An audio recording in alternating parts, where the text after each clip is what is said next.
Nothing can please many and please long, but just representation of general nature.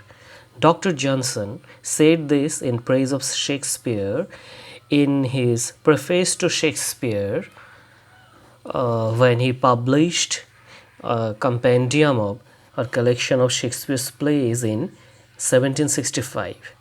Ever since, it has become a very strong source of traditional or classical or neoclassical criticism of Shakespeare. You would try to look at some of the major points that Dr. Johnson brought to the fore in that essay.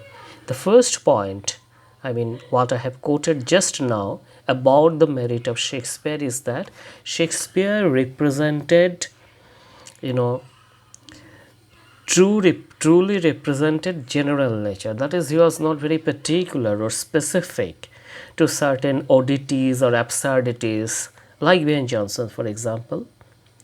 So I need to explain this. I want this talk to be a little explanatory than informative, as is done in commercial videos online.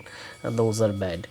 Nothing pleases and pleases long, but just representation of general nature.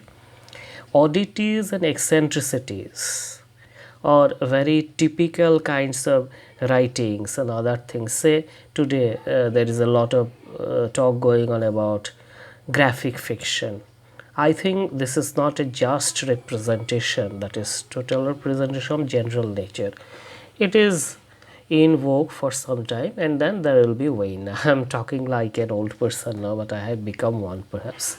So what is common to all and common to all places is actually universal. I know in current theory there are resistances to this universality and all that, but for the moment we keep them aside.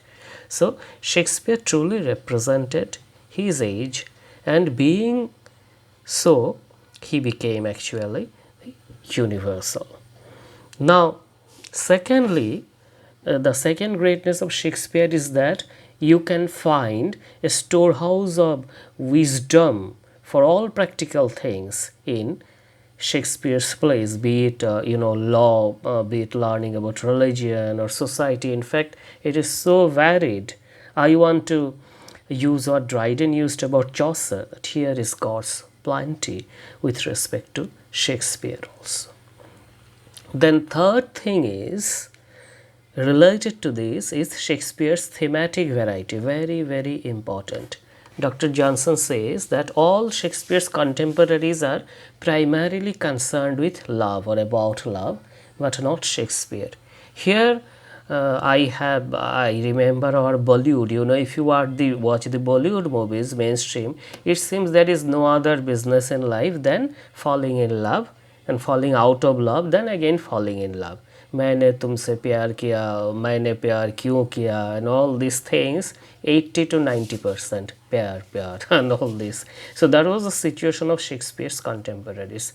But in Shakespeare, you have death, you have hatred, you have jealousy in Othello, for example. All these are very important human emotions. So he has done great justice to all the human emotions that are available and all the human feelings. That is why Johnson says that Shakespeare's plays are just representation of general nature.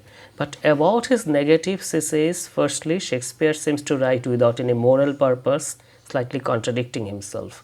Moral values are absent. He shows many immoral things. Then sometimes there is too much verbosity. Kind of fascination for words in which he gets lost, according to Johnson. Third is his plots are loosely constructed, not very tight like Aristotle. And fourthly, he finds Shakespeare's tragedies appear to be results of labor, whereas in his comedies, his talents are actually at their fullest play. So this is in brief Johnson's recommendations and condemnations of Shakespeare.